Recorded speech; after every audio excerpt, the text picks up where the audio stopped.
halkani waa BBC waxaana ka dhageysanaysaan mowjadaha gaagaaban efemyada magaalooyinka qaar Facebook iyo barta internetka ee bbcsomali.com.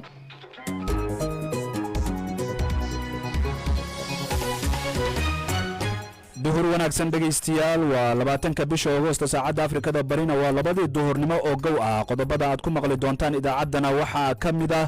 weerarkii al-shabaab ku qaadeen hotel Xayaad oo Muqdisho ku yaala oo wali socda iyo wararkii ugu dambeeyay saldhig weyn oo ay ku leeyihiin ciidamada badda Ruushka gobolka Crimea oo diyaarad lagu weeraray. waxaa kale oo aad maqli doontaan ma aqaanin ma dad ayaa ku qanciyay shaqadii maalinta idan IBC u hayay ma awgi laakiin waxay ahayd arrin ugu talagal sidaan aniga u fahmay maadaama on dad dhaxjiifi inay la imaado oo maartay dhexdooda iyo ugu dhaftaxay. waa xubin ka tirsan guddiga doorashada Kenya oo mid ka mid ah adimadiisa ku waayay dhaawac soo gaaray.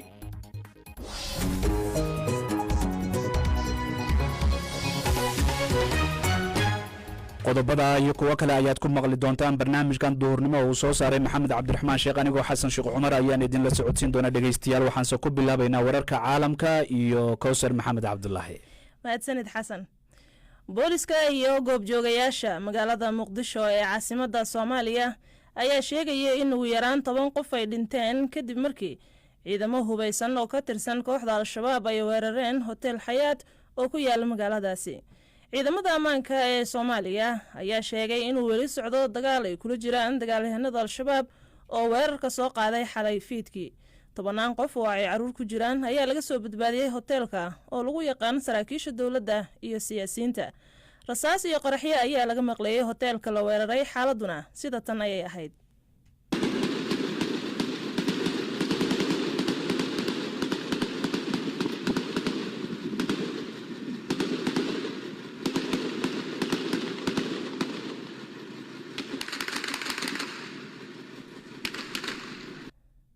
madaxweynaha Ukraine Volodymyr Zelensky ayaa sheegay in booqashada kormeerayaasha caalamiga ah ay gacan ka geysan karto soo celinta amniga iyo badqabka xarunta nukliyeerka ee Iran ee Zaporozhye taas oo ay gacanta ku hayaan ciidamada Ruushka. Moscow ayaa sheegtay in laga yaabo inay u ogolaato in qaramada midoobay ay galaangal u hesho goobtaasi.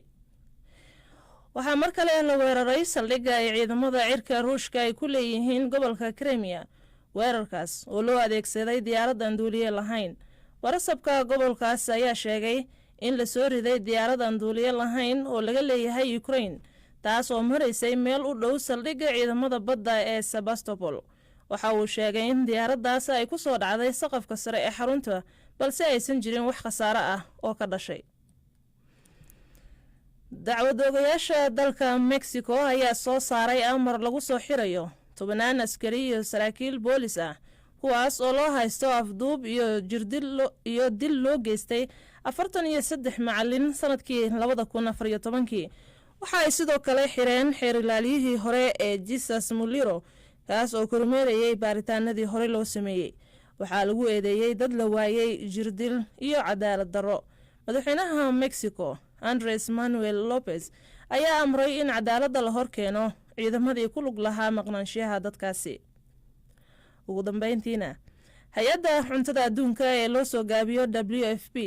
ayaa ka digaysa in 9 ka mid ah 10 qof ee ku nool gobolka waqooyi ee Tigray ee ay colaadu ragaadisay ay khatar ugu jiraan macluul. ugu yaraan kala bar tirada guud ee dadka ku nool gobolkaasi ayaa wajahaya cunto yari. WFP ayaa sidoo kale ka digtay in tiradaasi ay sii kordhi karto. gargaarka bini'aadanimo ee la gaarsiiyo Tigray ayaa dib u bilowday bishii Abriil kadib markii dawladda dhexe ee Itoobiya ay ogolaatay heshiis xabad joojin ah oo ay la gashay dagaalyahanada Tigray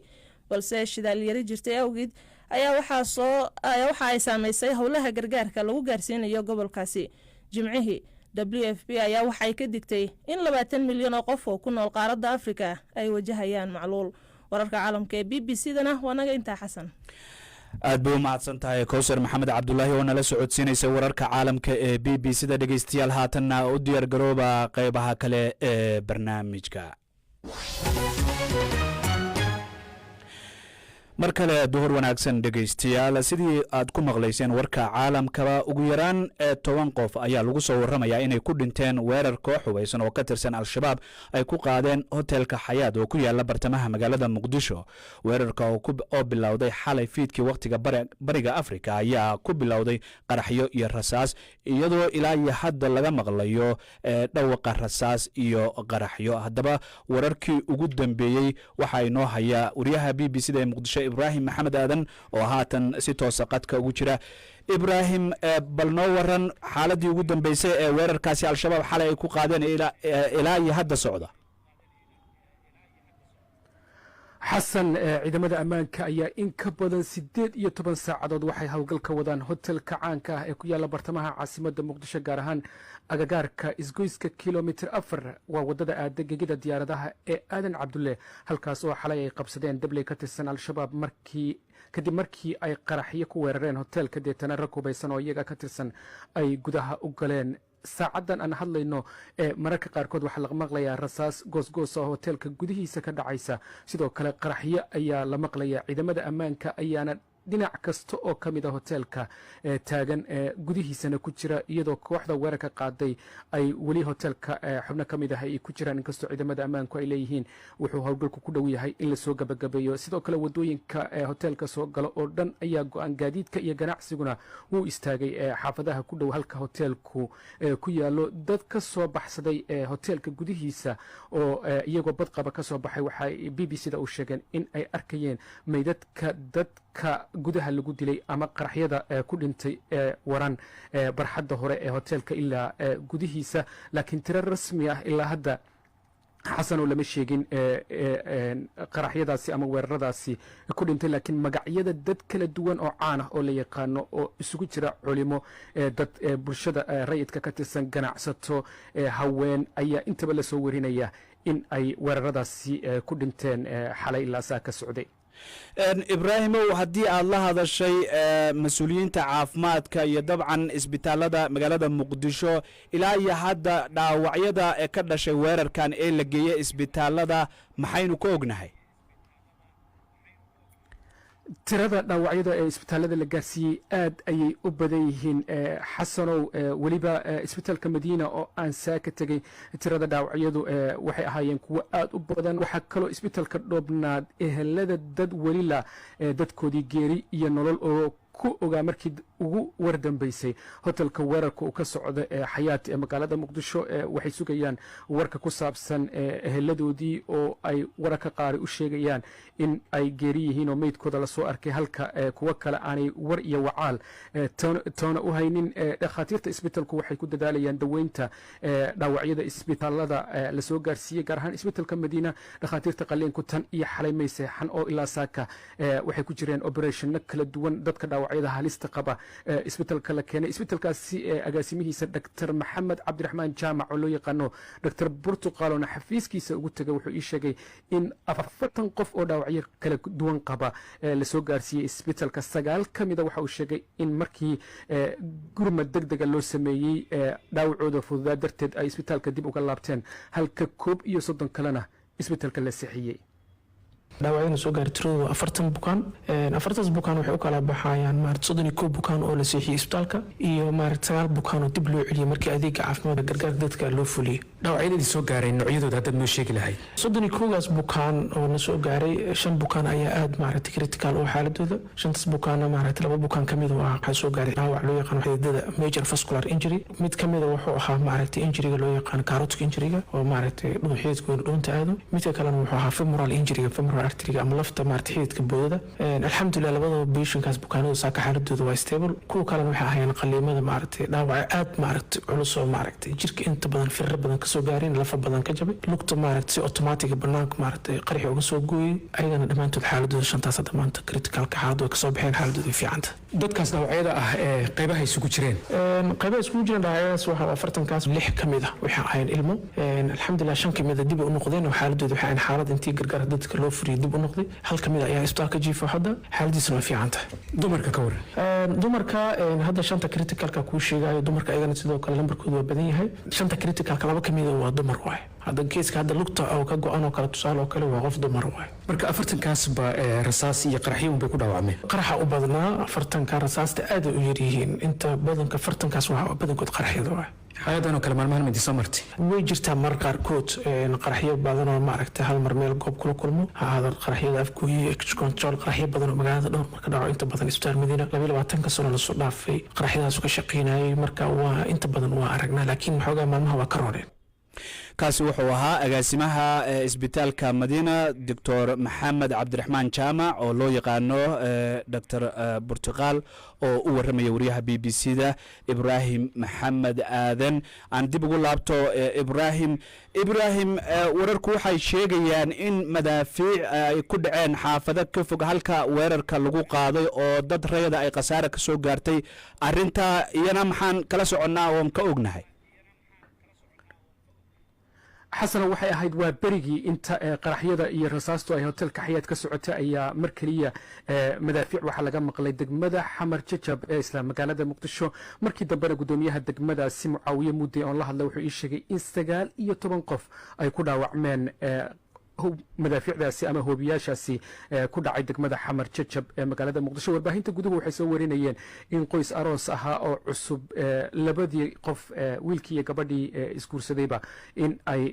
weeraradaasi ama hoobiyaashaasi ku dhaawacmeen sidoo kale dadka dhaawacmay waxaa ka mid ahaa 3 caruura laftigeega isbitaal Madiina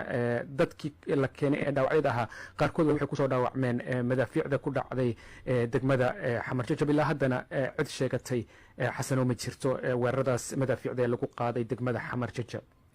ugu dambeyntii Ibrahim ma jirta cid ka hadashay haddii ay tahay kooxdan weerarka soo qaaday al-shabaab ama dawladda ilaa iyo hadda dhinaca dawladda ilaa saaka ilaa xilligan aan hadlayno gaar ahaan saraakiisha hay'adaha amniga haday tahay booliska iyo kuwa kale iyo dawladuba oo aan xiriir la sameeyay ilaa hadda way ka gaabsadeen in ka hadlaan waxa socdo sidoo kale warbaahinta dawladda ayaa ku soo koobaysa weerarada xogaga gaaban oo ay bixinayaan laakiin war rasmi ah oo ilaa hadda dawladda ka soo baxay oo ku aadan waxa ka socdo hotelka xayaat xasanow ma jirto laakiin al-shabaab iyagu markii xalay weerar ka qaadeen ba 7 iyo barkii fidnibaba war kooban oo ay soo dhigeen baraha internetka iyaga taageera waxay ku sheegeen inay koox iyaga ka tirsan ay u suurta gashaan inay qabsadaan hotelka xayaat waxay sheegeen inay halkaasi toogasho ka wadaan dhibta halkaasi ka geystaana ay dib ka soo sheegi doonaan marka dabcan ilaa hadda dawladda warkeeda ma hayna xasan aad buu mahadsan yahay wariyaha BBC-da ee Muqdisho Ibrahim Maxamed Aadan oo si toos ah qadka ugu jiray ayuu kaasi ahaa haddii ay wax soo kordhaan inta aynu idaacadda ku jirno dabcan waynu ku laaban doonaa oo waan idinla socodsiin doonaa dhegeystayaal welina halkaad naga dhegeysanaysaan waa BBC waxaad ka heli kartaa wararkii ugu dambeeyey ee Soomaaliya iyo caalamka oo dhan maalin walba warar kale ayaa inoo soo socda hase ahaatee markaan mid ka mid ah xubnaha guddiga doorashooyinka Kenya u qaabilsanaa codbixintii ka dhacday deegaanka Ceeldaas ee Wajeer ayaa xaaladiisa lagula tacaalayaa isbitaal ku yaala magaaladaasi kadib markii xabad ay ku dhacday xilli uu ku sugnaa xarunta lagu tirinayo codadka Maxamed Qanyare ayaa sheegay in mid ka mid ah lugihiisa uu ku waayay xabad uu ku dhuftay askari Kenyan ah waa sida uu sheegay doorashadii Ceeldaas ayaa maalin ka dambeysay tan guud ee Kenya kadib markii dablay hubaysan oo aan heybtooda la aqoon ay rasaas ku fureen goobta lagu kaydinayay sanaadiiqdii ay ku jireen waraaqaha codaynta Maxamed Qanyare ayaa haddaba iigu waramay qadka telefoonka isagoo ku sugan isbitaal ku yaala magaalada Wajeer habeenkii taalinka la hagaajinayay 12 August tirinta codadka ayaa meeshii taalin centerga Ceeldaas xabad lugta liigu dhuftay 2 saac iyo bar habeenimo yaa kugu dhuftay marka nin ciidan ay igu dhuftay sidee ku ogaatay marka qofka kugu dhuftay xabadda in uu ka tirsan yahay ciidamada wuxuu xirnay uniformkii ciidanka waxaa dhacday in meeshii xamaasada ayaa koreysay marka waxaa dhacday in ciidan ay meeshii soo galaan ay amraan ruux walba u saxda oo korontada la damiyo korontada markii la damiyay ani meeshii aan istaagnay oo gudbani rabay xisaabtii aan waday gadaalaan ugu yara laabtay meel ay dad saaxdeen ayaan dhex saxday sife oo maaragtay aan u joogin meel oo yara bannaan oo maaragtay dhib ugu soo gaaro maxay tahay sababta marka askartu ay dadka amarka ugu siisay in ay dhulka jiiftaan waxaa dhacday markaas wax yar ka horo adii 10 daqiiqo markaas ka horo ayaa xabada hawada laga maqlay marka ma aqaano inay ka dhaxdhacday compoundiga oon ku jirnay ama dibadiisa dadkii xabada markii la maqlay waxaa lagu kala cararay qolaalkii meelihii ku yeeli aniga shakhsi ahaan waxaan ku orday qolkii talent centerga nimankii presiding officers lane ay ku jiraan ayaan daba istaagay leenkii aan galay muddo yar kadib ciidamo badan ayaa qolka soo galay markaas ay bixiyeen in korontada la gamiyo oo qof walbana meeshuu joogo saxda ma adiga keliga ayaa lagu beegsaday oo ciidamadu sida aad sheegtay ay xabad kugu dhufteen mise dad kale oo wax soo gaarin ayaa jiray faninkii xabadii iga baxday inay gaartay waa jira wax yar meel yar ii shartay laakiin waa keligii aan u malaynaa major casualty sababta marka keligaa lagu beegsaday maxay tahay ma aqaanin ma dad ayaa ku qanciyay shaqadii maalinta iyadan IEBC u hayay ma awgi laakiin waxay ahayd arrin ugu talagal sidaan anigaan u fahmay in maadaama oon dad dhex jiifay inay la imaado oo maartay dadka dhexdooda lagu dhafta xabad maadaama aad ahayd xubin ka tirsan guddiga doorashooyinka ilaa iyo hadda arrintaada dowladdu maxay ka tiri laaman kala ahaw dowladda ayaa ii imaaday oo statement iga qoreen IPOA CID-ga laakiin ilaa ay hadartaan communication kama helin IEBC oon shaqaalahooda ahay markii arrintan ugu dhacaysay waayahay xabaddu dabcan sida aan maqlay waxay kaaga dhacday waa lugta xabaddu waxay iga dhacday lugta midigtay jilibka waxay hoostiisa meeshii ay iga dhacday naafka iyo muscles iyo lafihii kulli ayay duduuqday sidai awgeed lugta hoose kulli waxay noqotay in ay dhimato markii istaalka lii keenay 11 subaxnimo daktarkii wuxuu dhahay lugta waa xaway waa meyd inta hoose sidii kaliya maanta adigana ku badbaadi karto waxaa in lugta la gooyo saasaa markaan go-aanka lugta la midooy lagu gaaday hadda welima waxaad ku jirtaa isbitaalka haddaan isbitaalkan ku jira weli wajeer isbitaalka welina wajeer muxuu yahay marka qorshahaadu hadda qorshahaydu waxaa waaye horta caafimaadkii daawooyin ay ugu socdo markay ay dhammaadaan oon kaabsadeen laamaha sharciga ama maaragtay isticmaaloon kees aan furo maadaama oon haynin xaquuqdiisa doonay maxamed khayare oo ka tirsan guddiga doorashooyinka kenya oo ii warramay ayuu kaasi ahaa markaana saldhigga ugu weyn ee ciidamada badda ruushka ay ku leeyihiin gobolka Crimea ayaa mar kale lagu weeraray diyaarad ah kuwa aan duuliyaha lahayn barasaabka gobolkaasi ayaana waxaa ka amar qaata oo ay ka amar qaata ruushka ayaa sheegay in la soo riday diyaaraddaasi sida uu warbixintan ku eegayo Siciid Xasan Anteno muuqaalo lagu baahiyey warbaahinta ayaa muujinaya qiiqii uuro ka kacay xarunta ciidamada badda ruushka ay ku leeyihiin Sebastopol Mikhail Razvozheyev oo ah wakiilka ruushka u qaabilsan gobolkaas ayaa sheegay in diyaarad bilaa duuliye ah oo ay leedahay Ukraine uu soo riday qalabka difaaca gantaalada ee xaruntaas ma uusan sheegin wax khasaare ah oo ay geysatay diyaaraddaas daroonka ah inkastoo aysan Ukraine sheegin mas'uuliyadda weerarkaas ayaa haddana maalmihii lasoo dhaafay waxaa aad sare ugu kacay weerarada ay daroonka fuliyaan ee lala beegsaday ciidamada badda ruushka ee ku sugan xeebaha Crimea warbaahinta ruushka ayaa toddobaadkii tagay shaacisay in xilka laga qaaday taliyay ciidamada badda ruushka qaybtooda badda madow Igor Osipov kadib markii ay kordheen weerarada taliyaha cusub ee xilka kala wareegay Viktor Sokolov ayaa sheegay inuu dib u habeen ku sameyn doono ciidamada iyo maraakiibta badda ee aagga badda madow waxaase uu ku dooday in ciidamada badda ee aagga badda madow ay si wanaagsan u wataan howlihii loo igmaday ruushka ayaa ka mid ah wadamada lagu tixgeliyo awoodda ciidankooda badda balse tan iyo bilowgii duulaankii ruushka ee dalka Ukraine waxaa su'aal la geliyey tayadooda iyo xeeladooda dagaal Siciid uu mahadsan yahay markana wararka ciyaaraha haddii aynu ogna ciyaaro badan ayaa dhacaya oo ka tirsan horyaalka Ingiriiska caawa ilaa galabta Tottenham waxay la ciyaaraysaa Wolves kooxda Crystal Palace waxay la ciyaaraysaa Aston Villa Leicester City waxay kulmi doonaan Southampton Bournemouthna waxay la ciyaari doontaa Arsenal waa ciyaarta aad BBC ka dhageysan doontaan dhageystayaal markana waa baafinti baafinta maanta waxaa si wada jira stuudiyaha b b c da magaalada nairobi idinkaga soo tibinaya anigoo ah faysal bashaar aliigo iyo caasho siciid xasan. caasho mahadsanid aliigo. baafinta ugu horeysa maanta waxay naga soo gaartay xabiibo maxamed cusmaan oo joogta baraabo. waxay baafinaysaa cali yuusuf cusmaan. waxaa ugu wardambeysay isagoo ku sugan jabuuti 1998. haddaba haddii uuna maqlaya cali yuusuf amabay jirto cid garanaysa fadlan warkiisa la gaarsiiyo xabiibo maxamed cusmaan iyadoo wixii waraa loo sii marin karo xafiiska baafinta bisha cas ay ku leedahay marko. falis axmed cabdi oo joogta sablaale waxay baafinaysaa sadaq axmed cabdi. waxaa ugu wardambeysay isagoo ku sugan hong kong sanadii 2012. haddaba haddii uuna maqlayo sadaq axmed cabdi amaba ay jirto cid garanayso fadlan warkiisa hala gaarsiiyo falis axmed cabdi iyadoo wixii waraa loo sii marsin karo xafiiska baafinta bisha cas ay ku leedahay marko.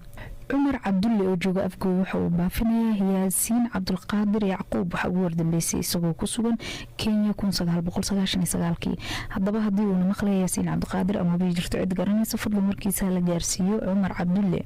iyadoo wixii waraa loo sii marin karo xafiiska baafinta bisha cas ay ku leedahay marko. deeqow xasan dhaqane oo jooga qoryooley waxa uu baafinayaa aamine xasan dhaqane. waxaa ugu wardambeysay iyadoo ku sugan london sanadii 1994. haddaba haddii ayna maqlayso aamine xasan dhaqane amaba ay jirto cid garanayso fadlan warkeeda hala gaarsiiyo deeqow xasan dhaqane iyadoo wixii waraa loosii marsiin karo xafiiska baafinta bisha cas ay ku leedahay marko. faamo cabdiraxmaan macalim oo joogto marko waxay baafinaysaa jamiile cabdiraxmaan macalim. waxaa ugu wardambeysay iyadoo ku sugan dalka Denmark 2000. haddaba haddii ayna maqlayso jamiile cabdiraxmaan ama way jirto cid garanaysa fadlan warkeeda hala gaarsiiyo faama cabdiraxmaan iyadoo wixii waraa loo sii marin karo xafiiska baafinta bisha cas ay ku leedahay marko.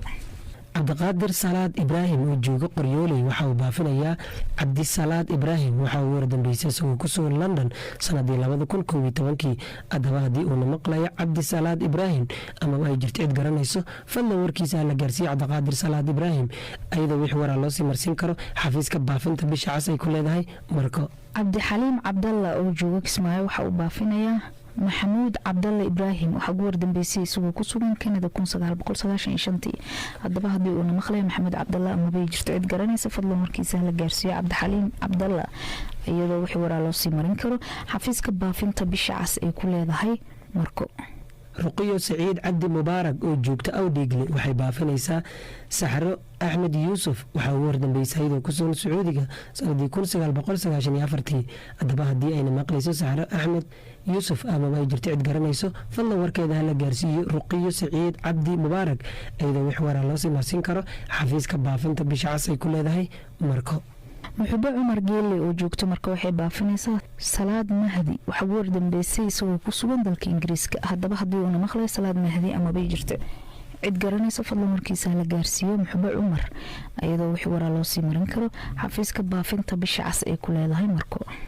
xaawo maxamed geedi oo joogta wallaweyn waxay baafinaysaa aamina maxamed geedi. waxaa ugu wardambeysay iyadoo ku sugan sacuudiga sanadii 2011. haddaba haddii ayna maqlayso aamina maxamed geedi amaba ay jirto cid garanayso fadlan warkeeda hala gaarsiiyo xaawo maxamed geedi iyadoo wixii waraa loo sii marsin karo xafiiska baafinta bisha cas ay ku leedahay marko.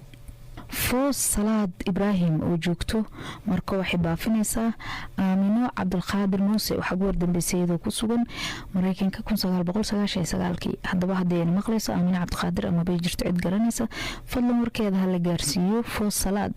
iyadoo wixii waraa loo sii marin karo xafiiska baafinta bisha cas ay ku leedahay marko.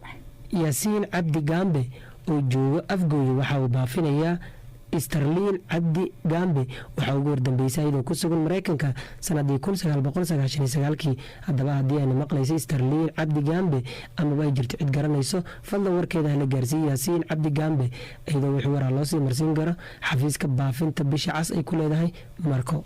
shariifo salaad ibraahim oo joogto marko waxay baafinaysaa maryan aadan ibraahim. waxaa ugu wardambeysay iyadoo ku sugan jarmalka 1997. haddaba haddii ayna maqlayso maryan aadan amabay jirto cid garanaysa fadlan warkeeda hala gaarsiiyo shariifo salaad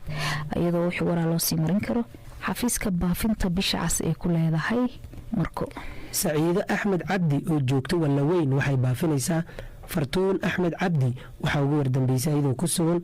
yeman sanadii kii haddaba haddii ayna maqlayso fartuun axmed cabdi amaba ay jirto cid garanayso fadlan warkeeda hala gaarsiiyo saciido axmed cabdi ayadoo wixii waraa loo sii marsin karo xafiiska baafinta bisha cas ay ku leedahay marko. qaasim macalin nuunya oo jooga marka waxa uu baafinayaa bilaal macalim waxaa ugu wardambeysay isagoo ku sugan Germany 1998 haddaba haddii uuna maqlayo bilaal macalim ama bay jirto cid garanaysa fadlan warkiisa la gaarsiiyo qaasim macalim ayadoo wixii waraa loo sii marin karo xafiiska baafinta bisha cas ay ku leedahay marko. khadiijo cabdi nuur oo joogta shalambood waxay baafinaysaa cabdilxaliin cabdiraxmaan ibraahim waxaa ugu wardambeysay isagoo ku sugan mareykanka sanadii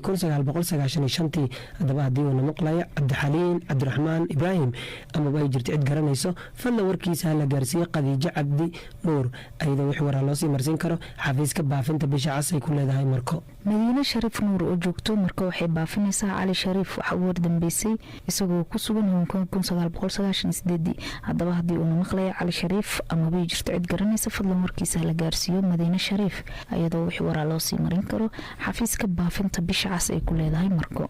faiiso yaxya cusmaan oo joogto buulamareer waxay baafinaysaa nuurka yaxya cusmaan waxaa ugu wardambeysay isagoo ku sugan sweden sanadii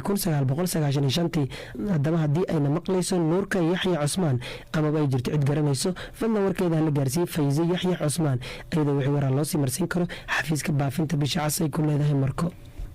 xaliimo maxamed nuuriye oo joogto marka waxay baafinaysaa carabi maxamed nuuriye waxaa ugu wardambeysay isagoo ku sugan dalka ingiriiska 1993 haddaba haddii uuna maqlaya carabi maxamed ama bay jirto cid garanaysa fadlan warkiisa la gaarsiiya xaliimo maxamed ayadoo wixii waraa loo sii marin karo xafiiska baafinta bisha cas ay ku leedahay marko. faadimo cabdiraxmaan ibraahim oo joogto buulamareer waxay baafinaysaa leyla shariif cabdi waxaa ugu wardambeysay iyadoo ku sugan london sanadii haddaba haddii ayna maqlayso leyla shariif cabdi amaba ay jirto cid garanayso fadlan warkeeda la gaarsiiyey faadimo cabdiraxmaan ibraahim ayadoo wixii waraa loo sii marsin karo xafiiska baafinta bisha cas ay ku leedahay marko. maxamed xasan maxamed oo joogo marka waxa uu baafinaya nuur salaad maxamed waxaa ugu wardambeysay isagoo ku sugan Itaaliya 1995 haddaba haddii uuna maqlayo nuur salaad amaba ay jirto cid garanaysa fadlan warkiisa la gaarsiiyey maxamed xasan ayadoo wixii waraa loo sii marin karo xafiiska baafinta bisha cas ay ku leedahay marko. xasan maxamed muumin oo jooga wallaweyn waxa uu baafinayaa salaad xasan maxamed waxaa ugu wardambeysay isagoo ku sugan london sanadii haddaba haddii uuna maqlayo salaad xasan maxamed amaba ay jirto cid garanayso fadlan warkiisa la gaarsiiyey xasan maxamed muumin ayadoo wixii waraa loo sii marsin karo xafiiska baafinta bisha cas ay ku leedahay marko. raajab maxamed khaasim oo jooga marka waxa uu baafinayaa bishaaro maxamed khaasim waxaa ugu wardambeysay iyadoo ku sugan yeman 1993 haddaba haddii ayna maqlayso bishaaro maxamuud amaba ay jirto cid garanayso fadlan warkeeda la gaarsiiyo raajab maxamuud iyadoo wixii waraa loo sii marin karo xafiiska baafinta bisha cas ay ku leedahay marko. maxamed nuur joodar oo jooga qoryooley waxa uu baafinayaa ismaaciil iile maxamed waxaa ugu wardambeysay isagoo ku sugan talyaaniga sanadii haddaba haddii uuna maqlayo ismaaciil iile maxamed amaba ay jirto cid garanayso fadlan warkiisa la gaarsiiyo maxamed nuur joodar iyadoo wixii waraa loo sii marsin karo xafiiska baafinta bisha cas ay ku leedahay marka. mahiina maxamed ibraahim oo joogto marka waxay baafinaysaa cabdulxayi mahiina waxaa ugu wardambeysay isagoo ku sugan Canada 2012 haddaba haddii uuna maqlaya cabdixayi mahiina amaba ay jirto cid garanaysa fadlan warkiisa hala gaarsiiyo mahiina maxamed ibraahim ayadoo wixii waraa loo sii marin karo xafiiska baafinta bisha cas ay ku leedahay marko. maryan xuseen muuse oo joogto wallaweyn waxay baafinaysaa cabdulxaab xuseen muuse waxaa ugu wardambeysay isagoo ku sugan kenya sanadii haddaba haddii uuna maqlayo cabdulxaab xuseen muuse amaba ay jirto cid garanayso fadlan warkiisa la gaarsiiyey maryan xuseen muuse ayadoo wixii waraa loo sii marsin karo xafiiska baafinta bisha cas ay ku leedahay marko. raxmo cabdalla cusmaan oo joogto qoryooley waxay baafinaysaa cabdulaahi xaashi maxamed waxaa ugu wardambeysay isagoo ku sugan Canada 1998 haddaba haddii uuna maqlayo ama way jirto cid garanaysa fadlan warkiisa la gaarsiiyey raxmo cabdalla ayadoo wixii waraa loo sii marin karo xafiiska baafinta bisha cas ay ku leedahay marko. caalin ramasaan maxamed oo jooga awdhigle waxa uu baafinayaa yaasiin xasan xuseen waxaa ugu wardambeysay isagoo ku sugan talyaaniga sanadii haddaba haddii uuna maqlayo yaasiin xasan xuseen amaba ay jirto cid garanayso fadlan warkiisa la gaarsiiyey caalin ramasaan maxamed iyadoo wixii waraa loo sii marsin karo xafiiska baafinta bisha cas ay ku leedahay marko. jooxre cadow cabdiqaadir oo jooga marka waxa uu baafinayaa mako cadow waxa ugu wardambeysay iyadoo ku sugan yemen 1998 haddaba haddii aynu maqlayso mako cadow amaba ay jirto cid garanaysa fadla markeeda hala gaarsiiyo jooxle cadow iyadoo wixii waraa loo sii marin karo xafiiska baafinta bisha cas ay ku leedahay marko baafinta ugu dambeysana maanta waxay naga soo gaartay fartuun iidow maxamed oo joogta buulamareer waxay baafinaysaa luul xasan cabdiraxmaan waxaa ugu wardambeysay iyadoo ku sugan kambala sanadii 2000 haddaba haddii ayna maqlayso luul xasan cabdiraxmaan amaba ay jirto cid garanayso fadlan warkeeda hala gaarsiiyey fartuun iidow maxamed iyadoo wixii waraa loo sii marsiin karo xafiiska baafinta bisha cas ay ku leedahay marko baafintiina maanta waa naga intaa ay ku dhinteen weerar koox hubeysan oo ka tirsan al-shabaab ay ku qaadeen hotelka xayaad oo ku yaala bartamaha magaalada muqdisho weerarka oo bilaabay xalay waa hagaag dhegeystayaal guud ahaan idaacaddii waa naga intaa nabadgelyo